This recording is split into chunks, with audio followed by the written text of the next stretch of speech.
On va continuer sur le psaume, les livres des psaumes que nous avons commencé la semaine dernière. La semaine dernière, le dimanche dernier, nous avons exploré ensemble le psaume premier, le premier psaume, le psaume 1. Et aujourd'hui, nous allons directement donc au psaume 2.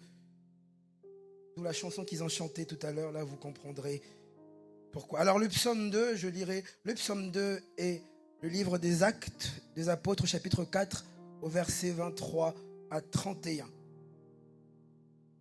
Je lis la version, notamment la version Louis II et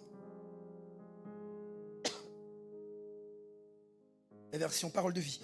Le psaume 2, il y a 12 versets, ça va aller assez rapidement. Pourquoi ce tumulte parmi les nations, ces vaines pensées parmi les peuples? Pourquoi les rois de la terre se soulèvent-ils et les princes se liguent-ils contre l'Éternel et contre son oint? Brisons leurs liens, délivrons-nous de leurs chaînes. Celui qui siège dans les cieux rit.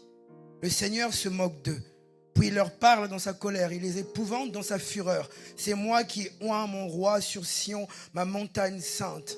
Je publierai le décret, l'Éternel m'a dit, tu es mon fils, je t'ai engendré aujourd'hui.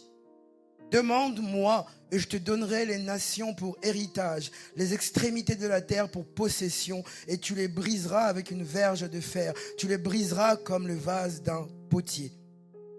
Et maintenant, roi, conduisez-vous avec sagesse. Juge de la terre, recevez mes instructions. Servez l'Éternel avec crainte et réjouissez-vous avec tremblement. Baisez le fils de père qu'il ne s'irrite et que vous ne périssiez dans votre voie, car sa colère est prompte à s'enflammer. Heureux tous ceux qui se confient en lui. Amen. Les versions Parole de vie disent, les peuples s'agitent, pourquoi? Ils font des projets mais pour rien. Les rois de la terre se préparent au combat. Ceux qui ont le pouvoir se réunissent contre le Seigneur et contre le roi choisi par lui. Ils disent, cassons leurs cordes, rejetons leurs chaînes. Mais il rit celui qui est assis dans le siège. Sur son siège royal, le Seigneur se moque d'eux. Il leur parle avec colère et sa colère les fait trembler. Le Seigneur leur dit, moi, j'ai établi mon roi à Sion sur ma montagne sainte. Laissez-moi annoncer ce que veut le Seigneur. Le Seigneur m'a dit, tu es mon fils. Aujourd'hui, je suis devenu ton père. Demande-moi les autres peuples et je te les donnerai en partage. Ils seront à toi, tu posséderas toute la terre, tu dirigeras ce peuple très durement comme les plats en terre, tu les briseras. Maintenant, vous les rois, soyez des sages. Laissez-vous corriger. Vous les dirigeants du monde, servez le Seigneur avec respect, avec joie, en tremblant. Mettez-vous à genoux devant lui, sinon il va se mettre en colère et vous serez perdus. Oui, sa colère peut brûler tout à coup comme un feu. Ils sont heureux, tous ceux qui se réfugient dans le Seigneur. On va dans le Nouveau Testament, dans Actes des Apôtres, chapitre 4, verset 23. Actes des Apôtres, chapitre 4.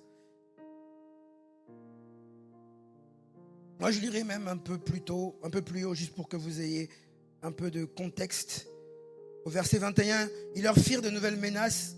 On parle là de Pierre et Jean qui sont arrêtés par les autorités. Il leur fit de nouvelles menaces et les relâchèrent, ne sachant comment les punir à cause du peuple, parce que tous glorifiaient Dieu de ce qui était arrivé.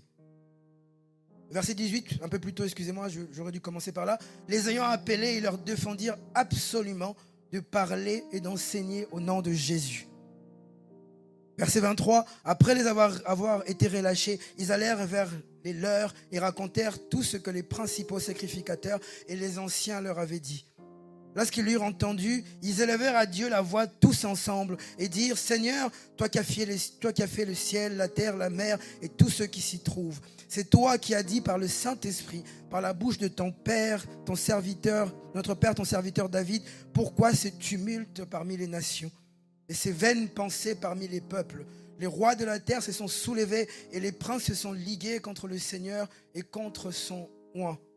En effet, contre ton saint serviteur Jésus que tu as oint, Hérode et Ponce Pilate se sont ligués dans cette ville avec les nations et avec les peuples d'Israël pour faire tout ce que ta main et ton conseil avaient arrêté d'avance. Et maintenant, Seigneur, vois leurs menaces et donne à tes serviteurs d'annoncer ta parole avec une pleine assurance. En étendant ta main pour qu'il se fasse des guérisons, des miracles, des prodiges par le nom de ton saint serviteur Jésus. Quand ils eurent prié, les lieux où ils étaient assemblés trembla. Ils furent tous remplis du Saint-Esprit et ils annonçaient la parole de Dieu avec assurance. Amen. Voilà les deux textes que nous allons explorer. Nous allons faire comme la semaine dernière, décortiquer le psaume 2 à la lumière notamment du livre des Actes que nous venons de lire au chapitre 4. La semaine dernière, comme je l'ai dit, nous avons exploré le psaume 1 et avons vu en détail ce que ce psaume avait à nous dire pour nous et pour l'Église. Nous avons vu comment il commence en disant « Heureux l'homme qui ne marche pas », en disant « Celui qui est heureux, celui qui veut la belle vie, voici l'homme heureux, voici ce qu'il ne fait pas. Il ne marche pas selon le conseil de méchants. Il ne s'arrête pas sur la voie des pécheurs, ne s'assied pas en compagnie des moqueurs. » On a décrit là ce qu'était la belle vie. Celui qui était heureux, voilà ce qu'il ne faisait pas. On a dit que celui qui était heureux, béni de Dieu, était comme un arbre planté près d'un courant d'eau. Planté comme pour dire que sa vie dépendait de quelqu'un d'autre, que c'était Dieu qui l'avait planté près de la source qu'est Dieu, et qui donnait des fruits, donc qui était une bénédiction pour les autres, donnait des fruits en toute saison. Et tout ce qu'il fait lui réussit.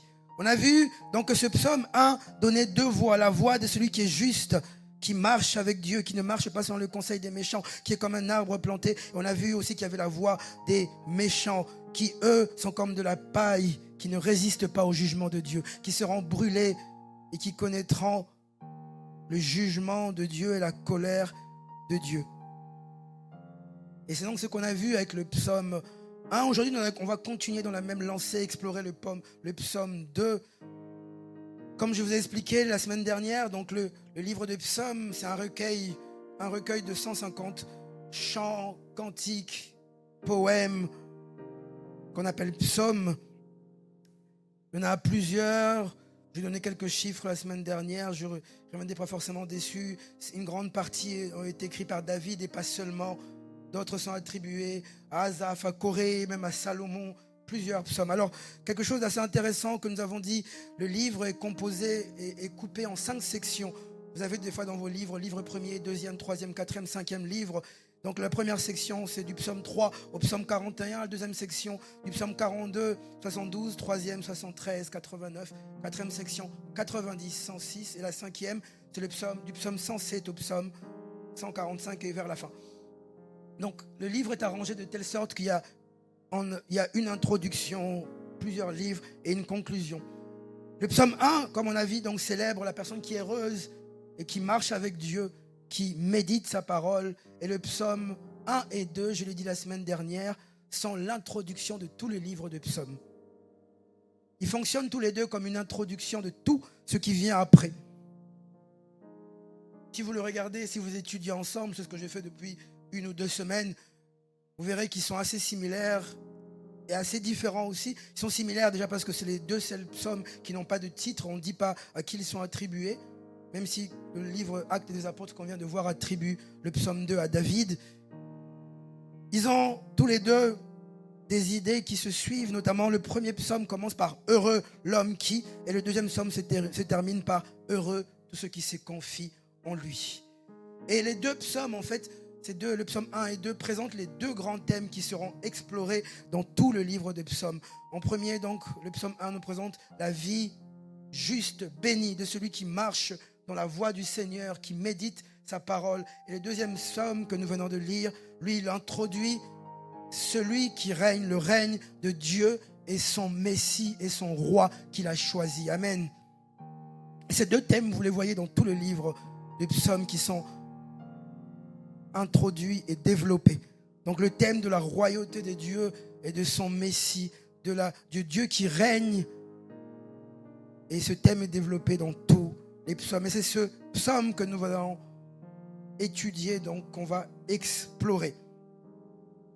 Donc à la lecture de ces psaumes, j'aimerais juste, il y a quelques jours, je me suis amusé à faire quelques petites recherches et à nous sortir quelques chiffres. Donc après la lecture de ce passage, je vais donner juste quelques chiffres pour qu'on puisse bien avoir la pensée de ce psaume en tête et voir un peu, ces chiffres sont des chiffres du monde moderne que nous vivons. Alors, je ne vais pas vous déprimer, mais c'est quelques chiffres notamment qui parlent de guerre et de conflits. Alors, depuis le début du XXe siècle, donc depuis les années 1900 et jusqu'en 2024, je me suis arrêté en 2024 sur les sources que j'ai pu prendre et consulter. L'humanité a connu tellement de conflits et de guerres. Plus de 160 millions de personnes sont mortes depuis 1900 à 2000. Beaucoup. Entre 89 et 2024, plus de 4 à 5 millions. C'est des chiffres en tout cas que j'ai trouvé sur Internet, sur des sites, notamment de l'ONU, mais qui ne sont pas forcément complets parce que ça omet sûrement plein de choses. Mais on est à des millions et des millions de morts et je ne sais combien de conflits. J'ai même vu une estimation, c'est comme si c'était la population actuelle totale de tout l'État ou de l'État de Russie. Et le 20e siècle et le 21e siècle est considéré par la plupart des historiens comme un des siècles les plus violents de l'histoire de l'humanité. Des guerres, des conflits partout comme on en a maintenant.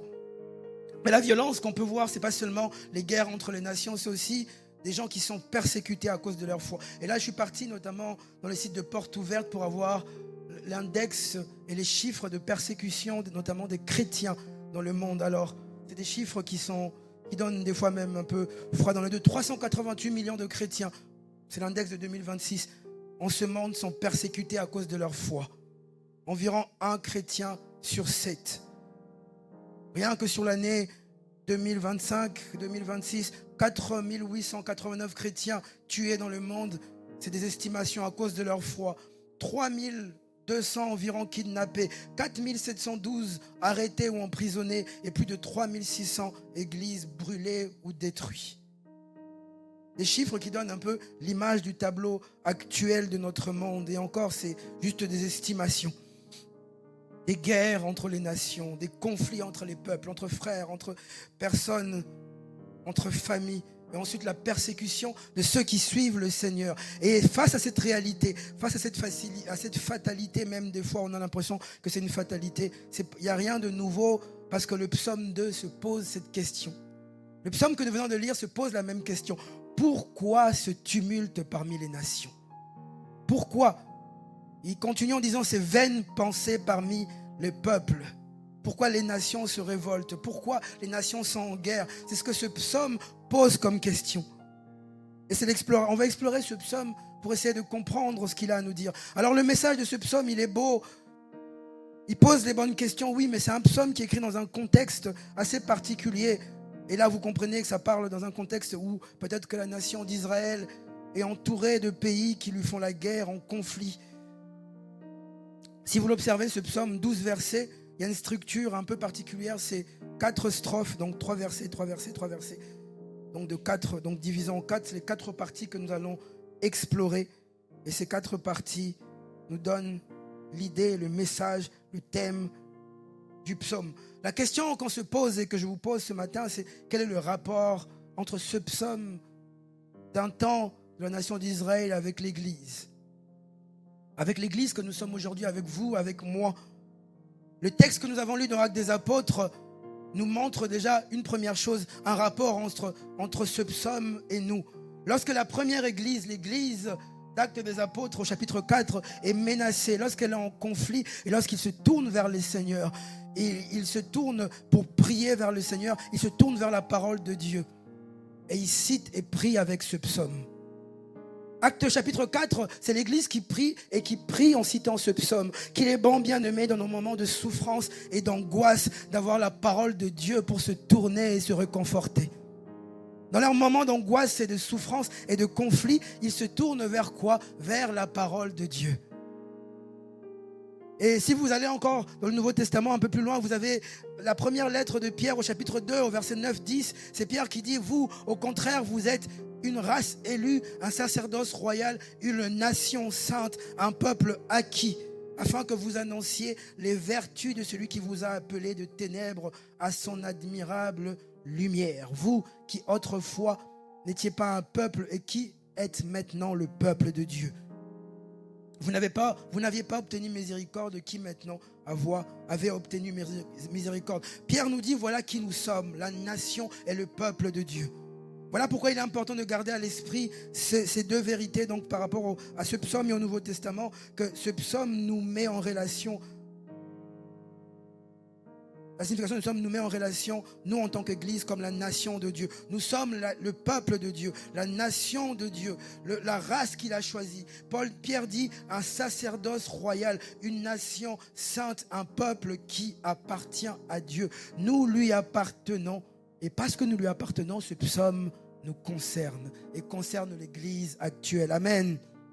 La première question qui est posée donc les 3 premiers versets, c'est pourquoi ce tumulte parmi les nations? Ces vaines pensées parmi les peuples. Il y a d'autres versions qui disent pourquoi les nations s'agitent-elles? Pourquoi ils sont en guerre? Pourquoi ils sont en conflit? Comme je l'ai dit, ce psaume est écrit dans un contexte particulier. Celui de la nation d'Israël, entourée d'empires et d'ennemis qui font la guerre partout. Il y a des ennemis partout pour cette nation que Dieu a choisie. Les Philistins dans l'Ancien Testament, les Assyriens qui à un moment détruisent le royaume d'Israël, le royaume de Babylone, de Perse, tous ces royaumes-là, ces empires-là qui se font la guerre autour et qui sont en conflit. Donc ce contexte, dans cet empire-là, dans ce contexte politique, social du psaume 2, on voit donc que les nations, les empires fonctionnent par conquête, violence, pillage, domination politique et économique. Je parle là de ce contexte politique. J'ai envie de dire ouf, heureusement que ça ne nous arrive plus maintenant. Je rigole bien sûr, c'est le même contexte dans lequel on est. Le psaume 2 observe cette réalité et pose la question pourquoi les nations agissent ainsi? Pourquoi? Et il donne une réponse qui est remplie d'espoir et qui vient tout bouleverser. Le psaume dit que quand les nations, les peuples se battent, dominent, tuent, pillent, ce qu'ils font en réalité, c'est la guerre contre Dieu. Le psaume 2 est écrit dans le contexte d'une nation qui est faible, petite, entourée d'ennemis qui sont plus puissants qu'elle. Et il est en train de dire que bien que ces ennemis sont puissants, plus forts, en train de l'attaquer de partout, que leur Dieu, que le Dieu d'Israël, que Yahweh est en réalité celui qui est aux commandes de toutes choses. C'est ça le message de ce psaume. Il dit, parmi les nations qui sont en guerre, qui sont en train de nous attaquer, de nous oppresser, de nous faire du mal, au contraire, en réalité, c'est Dieu qui est au contrôle de tout. Parmi ces empires qui sont en guerre, qui se battent, qui dominent, qui ont l'impression d'être les plus puissants du monde, de la terre, de nos vies, qui ont l'impression que c'est eux qui dictent. Le psaume est en train de dire, au contraire, c'est Dieu qui est au-dessus de tout et qui règne. Voilà la lecture de Dieu, la lecture de ce psaume sur les événements, sur la vie et sur toutes ces choses. On a l'impression que c'est le cas aujourd'hui, tout le monde fait ce qu'il veut, que il y a des nations puissantes qui oppressent, qui se font, il y a des guerres partout. Mais ce psaume est en train de nous dire, quand vous voyez toutes ces choses, en réalité, Dieu est au-dessus de tout, tout puissant en train de régner. Amen. En réalité, ce qu'il dit, c'est qu'en poursuivant leur violence, leur prise de pouvoir, ces empires et ces rois et ces nations, toutes ces guerres sont en train de se battre, pas seulement contre les hommes, mais contre Yahweh, contre Dieu. Ils sont en guerre, pas seulement entre eux, pas seulement contre un peuple, pas contre les hommes, mais ils sont en guerre contre Dieu. Pourquoi ces tumultes parmi les nations, ces vaines pensées parmi les peuples? Pourquoi le roi de la terre se soulève-t-il? Contre qui? Contre l'Éternel et contre son oint. Bien-aimé, il dit, lorsque les nations se révoltent, c'est contre Dieu qu'ils se révoltent. Lorsqu'ils se détruisent, ils se font la guerre, piétinent les uns et les autres, c'est contre Dieu qu'ils se battent. C'est contre Dieu qu'ils se battent. C'est contre Dieu, contre son règne, contre ses plans, contre sa vision qu'ils sont en train de se battre. Et quand on ramène ça à la vision de l'Église, on se dit, lorsque les nations se révoltent contre Dieu, se battent contre Dieu. En fait, elles ne peuvent pas combattre Dieu directement parce que Dieu est tout puissant en haut, dans son trône. Alors qu'est-ce qu'ils font? C'est qu'ils ne combattent pas Dieu directement, ils combattent le peuple de Dieu, ils combattent l'Église. Amen. Si vous êtes en guerre contre Dieu, si vous faites, qu'est-ce que vous faites? C'est que vous faites la guerre à ceux qui représentent Dieu. Voilà ce que ce psaume est en train de dire. Il dit qu'ils ne sont pas seulement en guerre entre eux, mais ils sont en guerre contre Dieu et ceux qui représentent Dieu. Cette guerre, elle est même de nos jours idéologique, mais elle est d'abord spirituelle. Bien aimé, quand vous regardez la mission de l'Église même, la mission de l'Église elle-même provoque ce conflit. Rappelez-vous dans Matthieu 28, 19, 20, Jésus dit quoi? Tout pouvoir m'a été donné sur le ciel et sur la terre. Allez et faites des nations, de toutes les nations, des disciples, les baptisant au nom du Seigneur. Et voici, je suis avec vous tous les jours. Qu'est-ce que Christ dit? Tout pouvoir, toute autorité m'appartient. Or, depuis le début de l'humanité, depuis la chute, l'homme se bat pour récupérer, pour prendre la place et l'autorité. Donc, quand la mission de l'Église, c'est d'aller et que Dieu dit tout pouvoir, toute autorité m'a été donnée, ça met automatiquement l'Église en conflit avec l'humanité. Je ne suis pas en train de dire que l'Église doit aller faire la guerre. Je ne suis pas en train de dire que les chrétiens doivent prendre les armes et aller faire la guerre. Je suis en train de dire ici que dans la mission même de l'Église, elle est en guerre contre le monde. Toute autorité vous a été donnée. Or, l'homme se bat pour l'autorité, se bat pour dominer, se bat pour prendre la place. Toute autorité appartient à Dieu, alors que l'homme veut s'affirmer, veut prendre la place. Les nations veulent prendre. De plus, la mission de l'Église, bien aimé, c'est pas seulement baptiser les individus et ensuite les amener à l'Église, comme ça on rajoute des membres dans les bancs de l'Église. Non, il dit quoi? Faites des nations des disciples. Les intégrer dans une nation. Enseigner aux nations qu'elles doivent obéir à Dieu. L'Église, en faisant la mission que Dieu leur a donnée, est en train de faire quoi? Est en train de proclamer au monde qu'il existe un Dieu qui est au-dessus de toutes les autorités. Amen. Est-ce que vous avez conscience que lorsque vous proclamez que vous êtes enfant de Dieu, lorsque vous proclamez que vous êtes en mission pour Dieu, vous proclamez qu'il existe un Dieu qui règne sur toutes choses, sur toutes les nations dans ce monde. Et que ça, c'est en opposition avec les autorités, les nations, qui doivent se soumettre à Dieu, à cette autorité. Et donc, il y a là un conflit. Donc, le premier verset décrit qu'il y a un conflit. Si on ramène ça à l'échelle de l'humain, de l'Église, on voit que ça nous décrit aussi une réalité, un conflit entre l'homme pécheur qui est en guerre contre Dieu. C'est ce que la Bible nous écrit, c'est ce que la Bible nous enseigne. Le monde est en guerre contre Dieu. L'homme qui n'est pas à Dieu, qui est pécheur, est en guerre contre Dieu. Celui qui dirige ce monde, on nous dit, le prince de ce monde est en guerre contre Dieu et contre son peuple, bien-aimé. Il n'y a pas de neutralité. Parce qu'on peut se dire, bon, moi ça ne me concerne pas. Moi je viens juste à l'église, j'ai juste envie de chanter Hosanna, d'être dans mon coin, de prier et de rentrer chez moi. Ça ne me concerne pas. Que tu le veuilles ou pas, tu es concerné par ce conflit. Par ce conflit qui existe. Dans l'Apocalypse, on nous dit, lorsqu'il est vaincu, il est descendu sur terre avec une colère, parce qu'il se sait vaincu. On parle là du diable, de Satan. Parce qu'il se sait vaincu, il a choisi de faire quoi? De faire la guerre contre les enfants de Dieu. Il n'y a pas de neutralité, il n'y a pas de Suisse dans le royaume spirituel. Quelqu'un se dit, moi ça ne me concerne pas. Moi je veux rester en paix. Même si tu veux rester dans ton coin, le diable, lui, veut tuer, détruire et te faire du mal.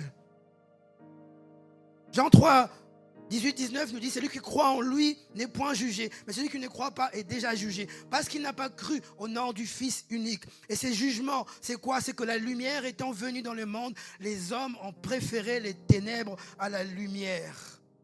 Voilà le choix des hommes. Ils se sont opposés au Fils de Dieu. Ils se sont opposés à la lumière. Il y a une opposition entre l'homme pécheur, le monde et Dieu. Selon la Bible, l'homme pécheur ne peut accepter le règne de Dieu. Le monde ne veut pas accepter le règne de Dieu. Et ce psaume utilise donc les images de rébellion de nations qui s'agitent, des rois qui complotent pour nous montrer cette réalité. Les nations se réunissent pour être en guerre contre Dieu. Les hommes se mettent ensemble pour être en guerre contre Dieu. On le voit dans le monde, on le voit par l'idéologie qui peut être véhiculée, par le monde, la manière dont ça avance, par tout ce que vous pouvez voir autour de vous. Pour Israël, comme je l'ai dit, ça évoquait l'histoire d'un petit territoire attaqué par des grandes nations autour. Mais pour nous, quand on ramène ça à l'échelle humaine, l'image est là encore plus parlante. On a des hommes pécheurs limités qui se mettent en guerre contre Dieu. Des hommes petits, limités, qui se mettent en guerre contre Dieu. Voilà l'image que ce psaume nous donne de la réalité que nous vivons. Des hommes en guerre contre Dieu.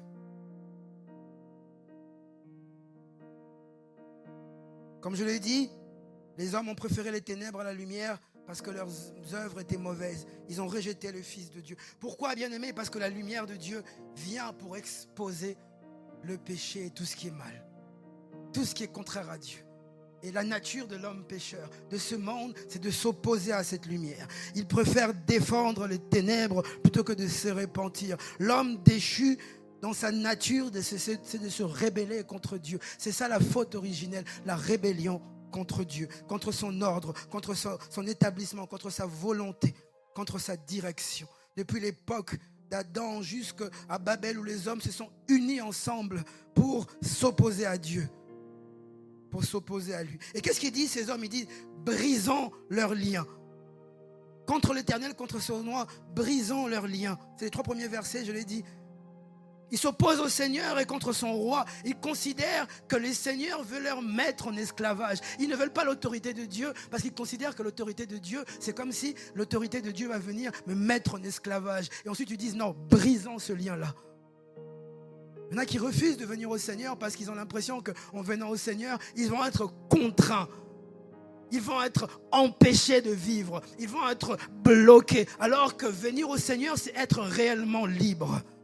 Que l'autorité de Dieu vient réellement libérer. Il y a une résistance parce qu'ils se disent, si je viens au Seigneur, c'est que je vais devoir faire certaines choses. Je vais devoir me limiter dans certaines choses. Tu vas devoir te limiter dans ceux qui t'emmènent à la mort et qui te tuent. Ce n'est pas une oppression, c'est une libération, bien-aimés.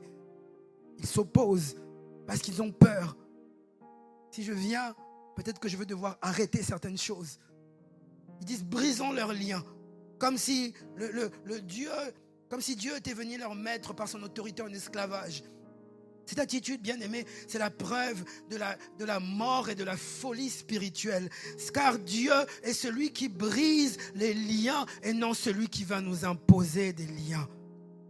Voilà ce que ce psaume est en train de nous dire. Ils se révoltent, les hommes se révoltent parce qu'ils ne veulent pas de l'autorité de Dieu, pensant que lorsque Dieu vient dans leur vie, il va venir les contraindre.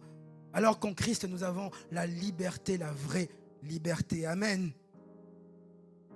Deuxième point, du verset 4 à 6. Je vais essayer d'aller assez rapidement. On nous dit, celui qui siège dans les cieux, il fait quoi? Il rit. Le Seigneur se moque d'eux. Il leur parle dans sa colère. Il les épouvante dans sa fureur. Et il dit, c'est moi qui ai oint mon roi sur Sion, ma montagne sainte. La première partie nous décrit des empires ou des hommes qui se battent, qui sont en lutte contre Dieu. La deuxième, donc cette deuxième strophe nous montre comment Dieu répond. Sur son trône, Dieu a une réponse qui nous surprend. Vous savez ce qu'il fait? Il rit. Il rit. Il rit. Avec un rire, j'ai envie de dire même moqueur. Il se moque d'eux. Un rire plein de colère même. C'est lui qui siège dans les cieux, rit. Dieu observe la manière dont les hommes se comportent, dont les hommes se font la guerre, se tuent, se dominent, se piétinent, complotent contre lui et il rit. Il n'est pas effrayé, Dieu rit. Ce matin, j'ai envie de dire à quelqu'un, Dieu n'est pas désorienté, abattu, en train de se poser des questions, mais qu'est-ce qui se passe dans l'humanité? Pourquoi les hommes font ça? Dieu n'est pas en train de faire les 100 pas dans son trône et se dire, mais qu'est-ce que je vais faire? Comment je vais faire? Non, il est assis sur son trône et il se moque d'eux, il rit. Il n'est pas perturbé. Il n'est pas perturbé. C'est toi qui es perturbé par ce qui se passe dans le monde. C'est toi qui trembles. C'est toi qui as peur. C'est toi qui, lorsque tu subis toutes ces attaques, lorsque tu vois le monde, ces oppressions, ces choses, tu te dis, ok, je panique. Actes des Apôtres que nous venons de lire, l'Église est attaquée, assaillie, en guerre, j'ai envie de dire. Ils se sont opposés. Est-ce qu'ils se mettent à pleurer? Non, ils se mettent à prier. Parce qu'ils comprennent que Dieu, sur son trône, il fait quoi? Il se moque et il rit. Il rit de ceux qui l'attaquent, il rit de ceux qui sont contre lui.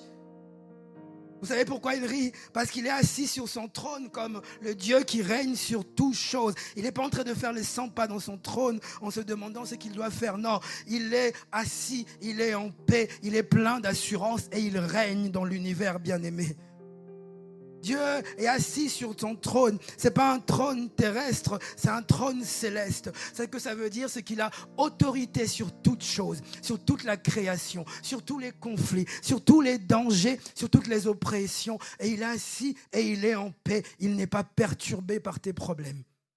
Il n'est pas perturbé par les attaques. Il n'est pas perturbé par les oppressions. Il n'est pas perturbé par la situation du monde. Il n'allume pas la télé et puis se dit, oula, aujourd'hui je vais éteindre, je ne me sens pas bien, je ne sais pas comment réagir. Dieu est assis sur son trône et il est au contrôle de tout. C'est ce message. Parmi cette question qui est posée, pourquoi ces tumultes parmi les nations? Pourquoi ces guerres? Pourquoi ces choses? La réponse du psalmiste, c'est que Dieu est au contrôle de tout. Tu sembles peut-être que ne pas le voir ou tu as l'impression que ce n'est pas le cas. Mais je te le dis ce matin avec assurance et avec foi. Dieu est assis sur son trône et il se moque d'eux. Il ne tremble pas. Il ne se cache pas. Au contraire, il rit.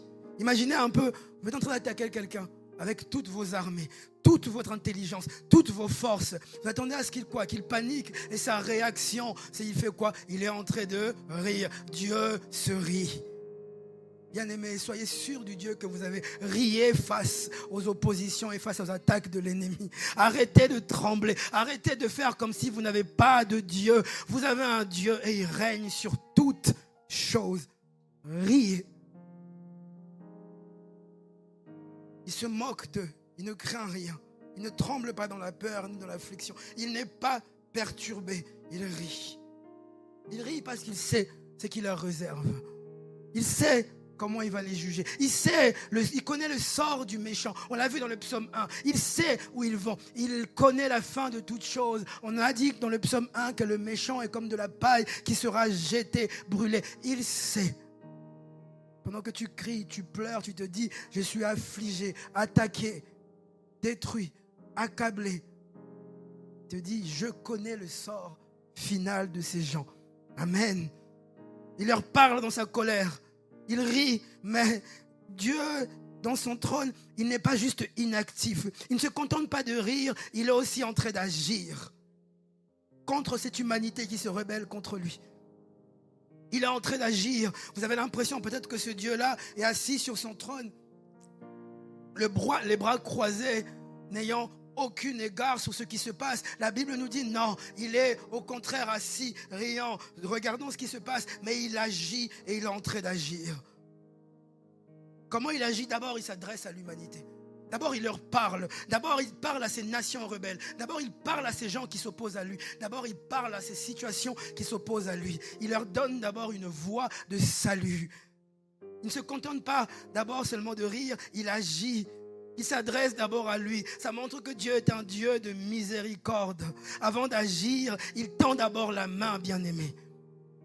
C'est ce qu'il a toujours fait. Depuis Adam, lorsqu'Adam a péché, avant le jugement d'Adam, vous savez ce qui arrive? La miséricorde de Dieu. Avant de mettre Adam hors du jardin, Dieu le couvre d'un sacrifice que Adam n'a pas prévu. Il prend une bête qu'il sacrifie. Il couvre Adam et Ève. Ensuite, il les met hors du jardin. La miséricorde de Dieu avant son jugement. D'abord, il tend la main.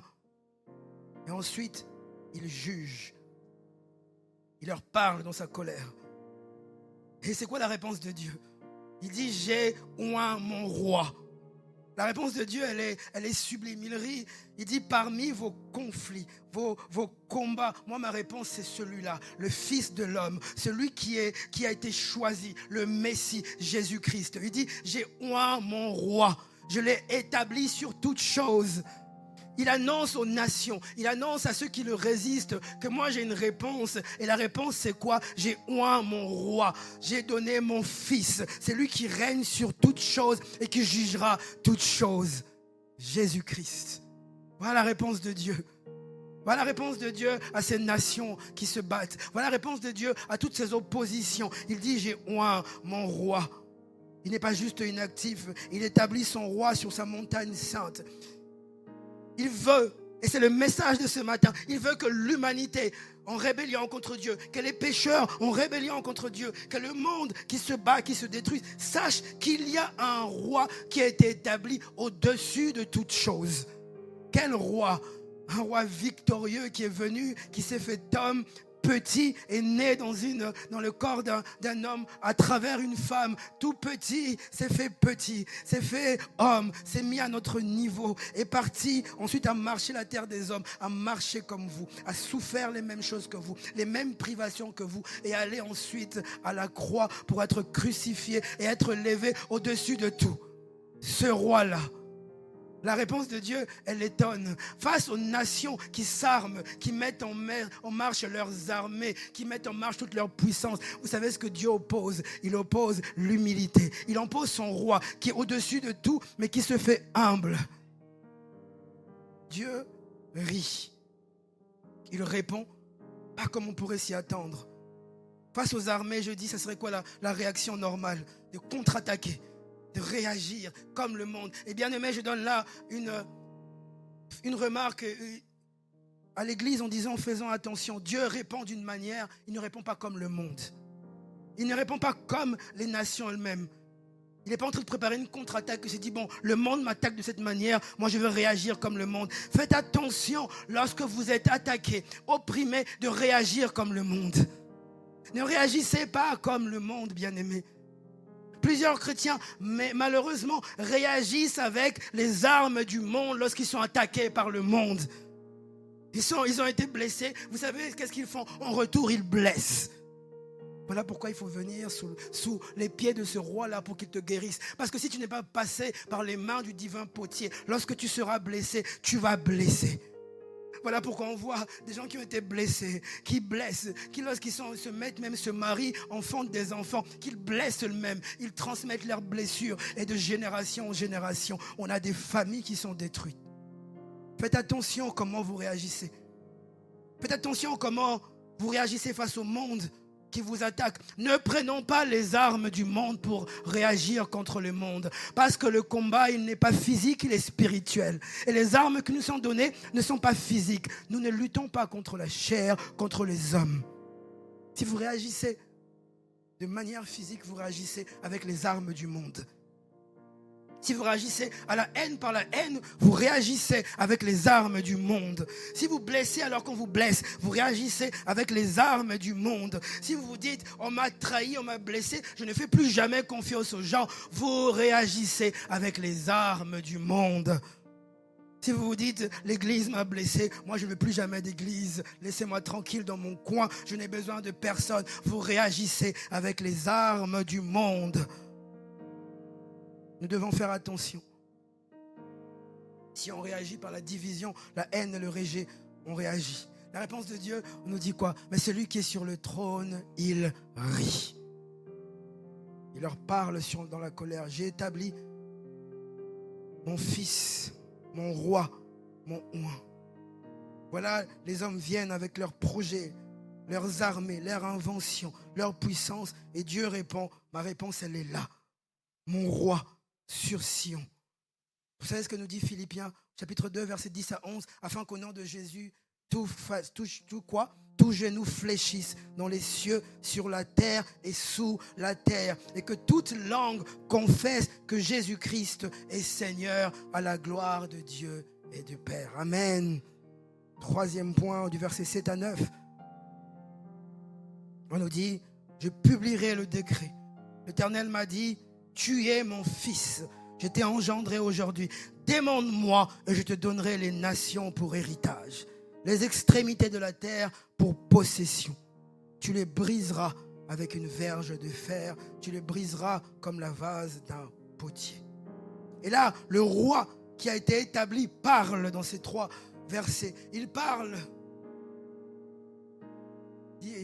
On dit, tu es mon fils.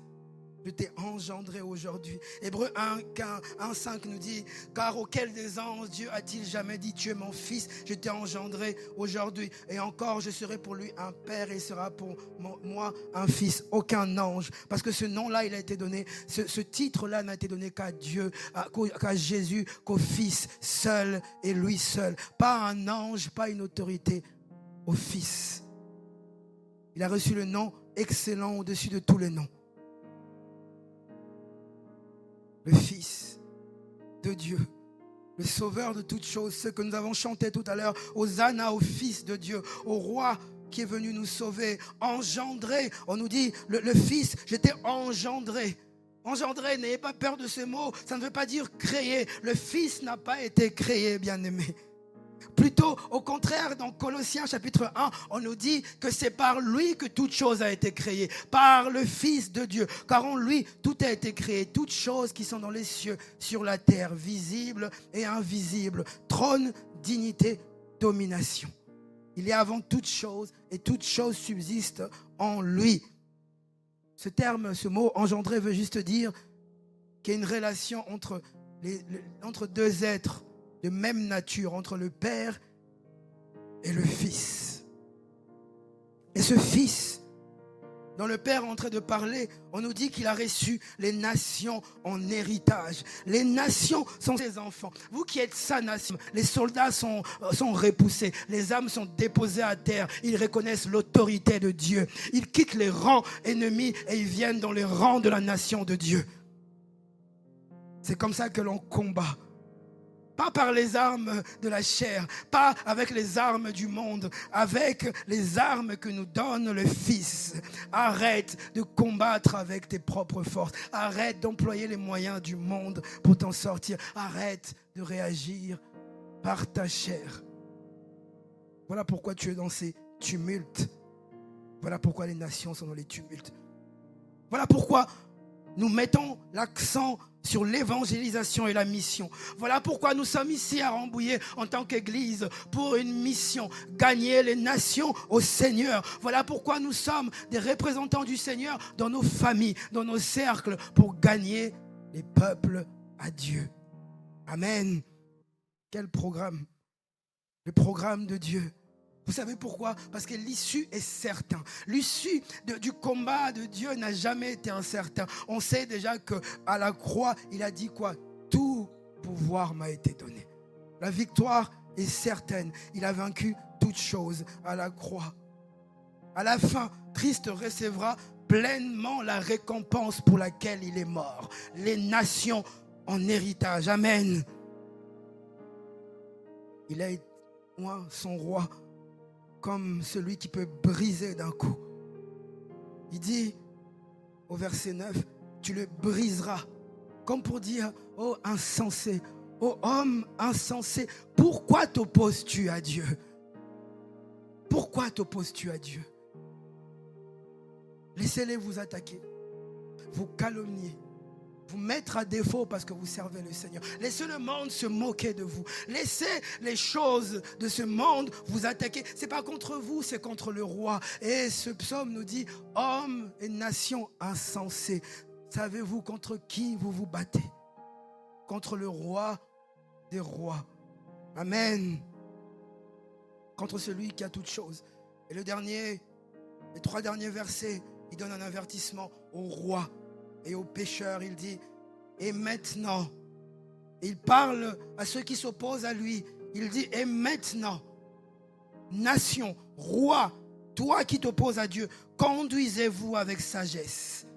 Juge de la terre, recevez l'instruction. Servez l'Éternel avec crainte. Réjouissez-vous avec tremblement. Baisez le Fils de peur qu'il ne s'irrite, et que vous ne périssiez dans votre voie, car sa colère est prompte à s'enflammer. Heureux ceux qui se confient à lui. Donc les 3 derniers versets, la 4e strophe commence par un avertissement, comme je l'ai dit, au roi terrestre corrompu, à ceux qui s'opposent à Dieu. Il dit, servez, conduisez-vous avec sagesse. Recevez l'instruction. Servez l'Éternel avec crainte et réjouissez-vous avec tremblement. Il y a quelque chose là même qui semble s'opposer. Servez avec crainte, réjouissez-vous avec tremblement. Il dit, si ceux qui s'opposaient à Dieu, si ces nations, ces rois qui s'opposaient à Dieu découvraient que servir Dieu était la joie, leur joie suprême, ils ne seraient pas en train de s'opposer à Dieu. S'ils comprenaient que servir le véritable Dieu, roi de l'univers, c'est ça le but de leur vie, ils seraient dans la joie, bien-aimés. C'est ce qu'on a chanté tout à l'heure. Dieu est la source de ma joie. Il dit à quelqu'un, si tu comprends, si tu réalises que la véritable source de joie de ta vie, c'est de servir ce roi-là, tu ne vas pas passer ta vie à t'opposer à lui. Tu vas volontairement venir te mettre à ses pieds. Arrête de t'opposer à Dieu. Arrête de te battre contre lui. Voilà pourquoi ta vie est en difficulté. Tu t'opposes à celui qui est la source de ta joie. Si ces rois, si ces nations, si ces personnes servaient Dieu, il dit la soumission au Fils. Voilà la véritable voie et le véritable but de votre vie. Heureux tous ceux qui se confient à lui. Il dit embrasser. Notre version dit baiser le Fils, embrasser. La référence, c'est à quelqu'un qui vient et qui se met à genoux devant un roi, un dignitaire, et qui embrasse la bague ou sa main qui lui est tendue par obéissance et par soumission. Il tend sa main en signe d'affection pour entrer en relation avec cette personne, pour que tu te réjouisses en lui. Et là, bien aimé, la fin de ce psaume, comme celui du psaume 1, 2 chemins nous est donné. Et donné aux nations et donné aux personnes. Périr sous le jugement de Dieu ou se réfugier sous son autorité. Voilà le choix des nations. Voilà le choix de vos vies. Périr contre Dieu ou vous soumettre totalement à lui. Mais Dieu tend d'abord sa main. Et c'est ça le message de grâce de l'évangile. La miséricorde est offerte même à ceux qui s'opposent à lui. On commence par pourquoi ces tumultes parmi les nations, ces vaines pensées parmi les peuples. Les rois de la terre se soulèvent contre le roi. Et on est vers la fin, lui qui leur tend la main. Il dit, roi, soyez sages, servez l'Éternel avec crainte. Réjouissez-vous avec tremblement. On termine à l'opposé de là où on a commencé, bien-aimés. Ceux qui voulaient briser Dieu, ceux qui s'opposaient à lui, ceux qui étaient en guerre contre lui, à la fin, il leur tend la main. Ils leur disent, venez à moi, bien-aimés. Il n'y a que 2 choix, c'est joindre aux armées de Dieu ou entrer en guerre contre lui. Il n'y a pas de neutralité, bien-aimés. Oh, il y a des gens qui aimeraient être neutres, qui aimeraient juste être des chrétiens neutres. Même pas chrétiens, ils aimeraient juste qu'on les laisse tranquilles. Ça, c'est la maxime de ma vie, qu'on me laisse tranquille. Je vis dans mon coin. Mais ce n'est pas la vie, ce n'est pas comme ça. Il n'y a pas de neutralité. Ou vous êtes avec le Seigneur, ou vous êtes contre lui. Malheureusement, c'est comme ça. Il y a un choix qui est donné. 2 choix, se joindre à lui ou être contre lui. Ce psaume affirme une chose, comme je l'ai dit. Les guerres, les nations qui sont en train de dominer, se piétiner. Et là, vous pouvez aller de l'Ancien au Nouveau Testament et regarder le monde actuel qui se font la guerre, qui se piétine, qui se déchire et qui se font du mal. Il affirme une chose, c'est que dans ces situations-là, Dieu est le souverain ultime, bien-aimé. Ça ne semble pas être le cas, mais la Bible, Dieu affirme, il est le souverain au-dessus de tout. Et il y a une justice divine pour ceux qui tuent, oppriment et piétinent. Amen. Parce que ce psaume affirme qu'il est le souverain ultime. Il affirme aussi que malgré la menace du jugement, comme je l'ai dit, ce psaume se termine par une invitation. Heureux ceux qui se réfugient en lui. Ah, Dieu n'est pas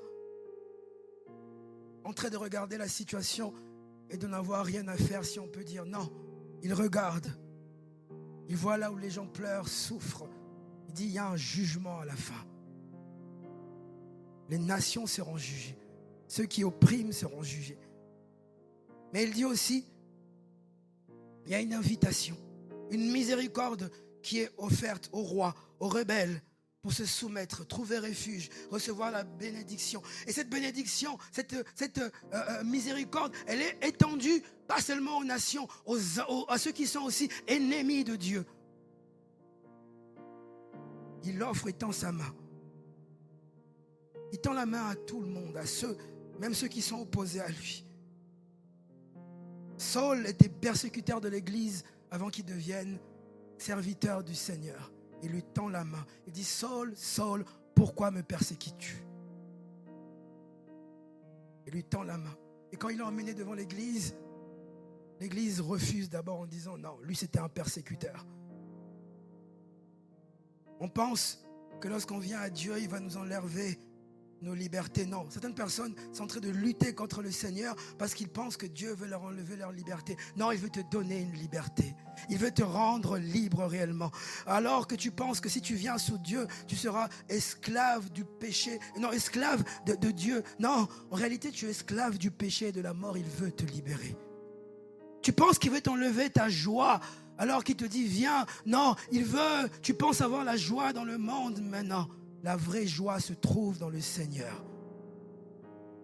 On était insensés, en guerre contre lui. Apocalypse termine avec le verset 11, termine au chapitre 11, 18, on dit « Les nations se sont irritées, ta colère est venue, et le temps est venu de juger les morts, de récompenser tes serviteurs, les prophètes et les saints, et ceux qui craignent ton nom. » À la fin, il juge et il est glorifié. Alors en conclusion, on a lu le psaume 4.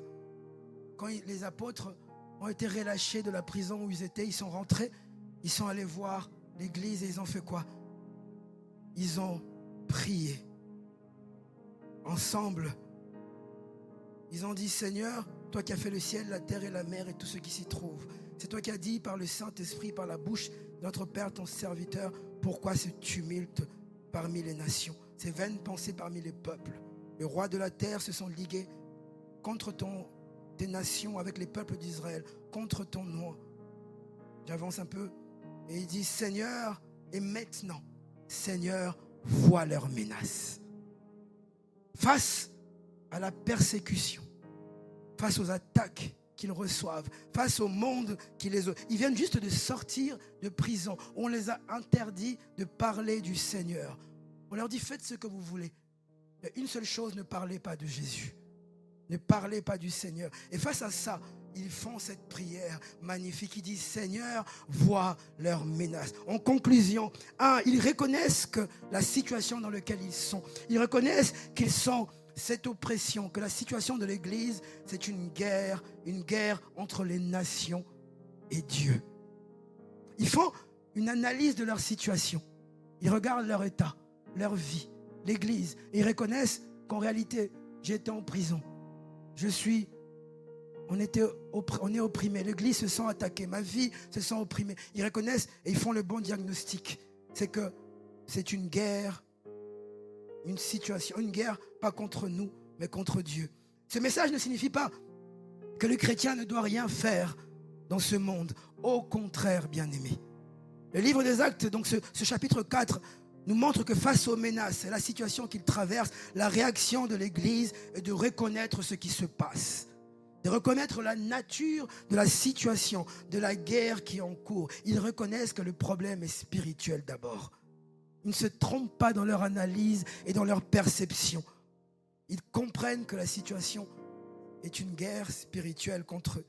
Oui, il y a des comportements, des attaques physiques, sociales, humaines, tout ce que vous voulez. Mais la réponse, elle est d'abord une spirituelle. Ils disent, Seigneur, vois leurs menaces. Ils se tournent vers la parole de Dieu et vers la prière. Alors comprenez-moi bien, frères et sœurs, je ne suis pas en train de dire que la réponse de l'Église doit être seulement de prier. Non, bien au contraire, soyez des membres actifs de la société. Nous devons apporter des solutions aux problèmes de la société. Après tout, Jésus, la Bible nous dit qu'il allait de lieu en lieu, faisant du bien. Faisons de même, bien-aimés. Allez et faites du bien aux nations. Faites du bien aux gens. Faites du bien au peuple. Soyez des bons citoyens. Soyez des bons frères, des bons maris, des bons époux, des bonnes épouses, des bons citoyens et citoyennes. Coïncidence, je ne sais pas. Aujourd'hui est un jour de vote. Allez voter. Faites votre devoir de citoyen. Votez selon vos convictions et votre conscience, selon que le Seigneur vous dise de voter. Mais faites votre devoir de citoyen. Soyez des bons citoyens. Mais n'oubliez pas une chose. C'est ce que nous disons ce matin.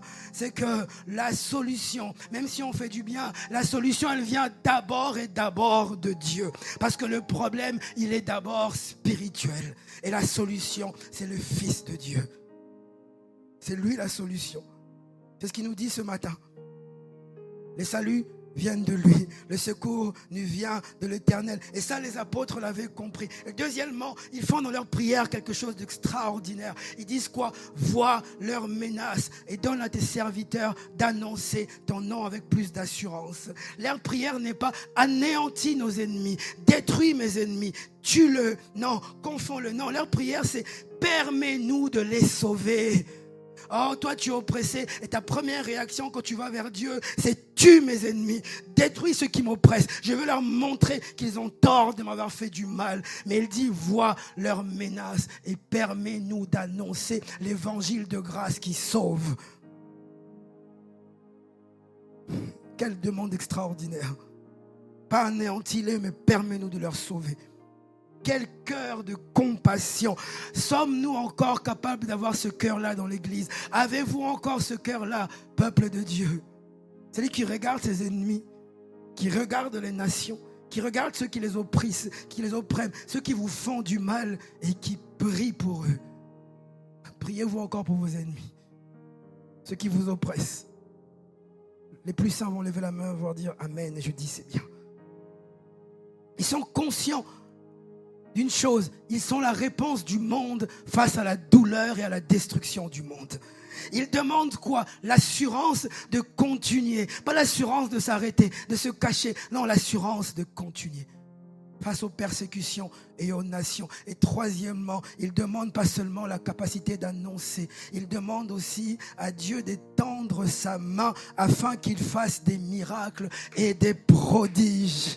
Oui, bien-aimé, l'évangile, la parole de Dieu, c'est pas des discours, c'est pas juste des discours. Paul a dit, je suis pas venu avec vous avec des discours persuasifs, mais je suis venu avec la puissance de Dieu. L'évangile, c'est pas seulement des discours, c'est des actions. Alors soyez en mouvement. L'évangile, c'est pas seulement des discours, c'est des guérisons. Alors guérissez. L'évangile, c'est pas seulement des discours, c'est des libérations. Alors libérez les captifs. L'évangile, c'est pas des discours, c'est des vies transformées. Alors transformons les vies. Vois leurs menaces et donne à ton peuple d'agir avec assurance pour que les gens soient libérés de l'emprise du diable, transformés, guéris. C'est la puissance de l'évangile. Ça nous apprend, bien aimé, que l'évangile ne doit pas seulement être prêché. On ne doit pas seulement prêcher Jésus, on doit vivre Jésus. La réponse aux nations, la réponse aux attaques qui s'agitent, aux nations qui s'agitent, c'est Jésus. Alors bien-aimés Église, je vous en supplie, arrêtons avec les chrétiens qui parlent de Jésus sans le vivre, sans le représenter. Face aux attaques de la société, sur les familles, sur les valeurs chrétiennes, ne faisons pas que parler, vivons l'évangile. Il y a une catégorie de gens qui se mettent et qui se lèvent là, notamment dans les médias, qui sont les défenseurs de valeurs chrétiennes, mais qui ont tout sauf les valeurs du royaume de Dieu.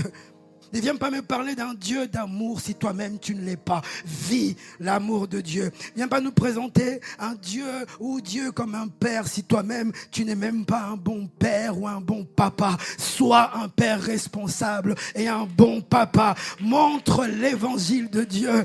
Tu me parles d'un Dieu qui aime les familles alors que toi-même tu es un mari indigne, infidèle, qui n'est pas dans la volonté de Dieu. Vis l'évangile. Arrête de me parler juste de l'évangile. Oh, des maris qui exigent la soumission à leurs femmes sans aimer leurs femmes comme Christ a aimé l'Église. Arrêtons de parler de l'évangile, vivons l'évangile. Tu me parles d'un Dieu saint alors que toi-même ta vie est loin de toute sainteté. Vis dans la sainteté de Dieu. Tu nous parles d'un Dieu d'amour qui prend soin des orphelins alors que tu vois et laisses mourir les gens qui sont affligés, malades et qui sont dans le besoin. Agis. L'évangile, ce n'est pas seulement des paroles, c'est des actions. Nous devons montrer Jésus au lieu de seulement parler de lui. Il faut qu'on arrête de juste parler, il faut montrer. Et la fin de l'Acte des Apôtres, c'est ma conclusion. Ils furent tous remplis du Saint-Esprit. Et ils annonçaient l'évangile avec assurance. Bien-aimés, nous avons besoin du Saint-Esprit. Comme une biche soupire après des courants d'eau, nous devons soupirer après le Saint-Esprit de Dieu. Mon message ne serait pas complet sans cela. On a besoin de plus de feu, de plus d'onction, de plus d'huile, de plus de miracles, de plus de guérison, de plus de délivrance pour annoncer l'évangile et faire avancer le royaume de Dieu. Car heureux ceux qui se confient en Dieu. Amen. Voilà les deux psaumes que nous avons vus qui clôturent, donc qui introduisent les autres 148 psaumes qui suivent. La voix du juste, la voix du méchant, la soumission à celui qui est le roi de toutes choses. Alors, bien-aimés, si on peut se lever, on va prendre 1 minute pour prier. Et je vais nous inviter. Je vais juste prier. On va tous prier les uns les autres. D'ailleurs, si on peut même se donner la main comme une famille. Donne ta main à ton voisin. On va prier les uns les autres. Juste pendant une minute.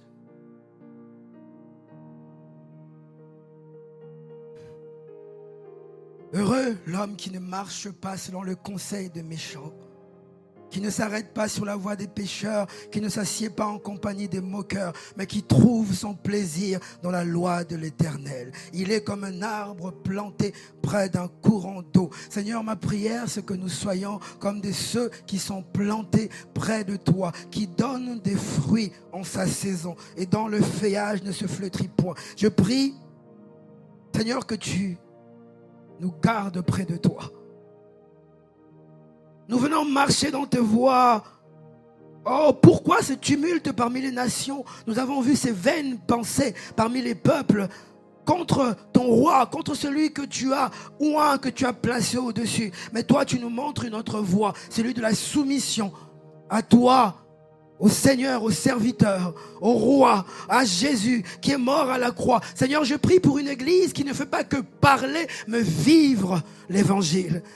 Nous ne voulons pas être seulement de ceux qui parlent, mais de ceux qui vivent et démontrent ton évangile, ta voix, ta vie. Seigneur, nous voulons être soumis. Voilà pourquoi je prie pour que les cœurs, les pensées se soumettent à toi dans le nom de Jésus. C'est celui qui lutte encore dans ton cœur. Vienne à toi. Que les cœurs se soumettent à toi. Attire à toi les peuples. Attire pleinement, entrer dans ta voie, dans ta volonté.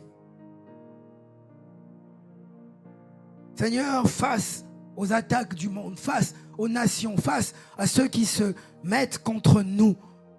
Notre prière, c'est Seigneur, vois leurs menaces. Et donne-nous la pleine assurance par ton esprit de continuer de vivre ton évangile, de marcher par ta voie et de démontrer les valeurs du royaume de Dieu. Et nous voulons le déclarer, heureux tous ceux qui se confient en toi.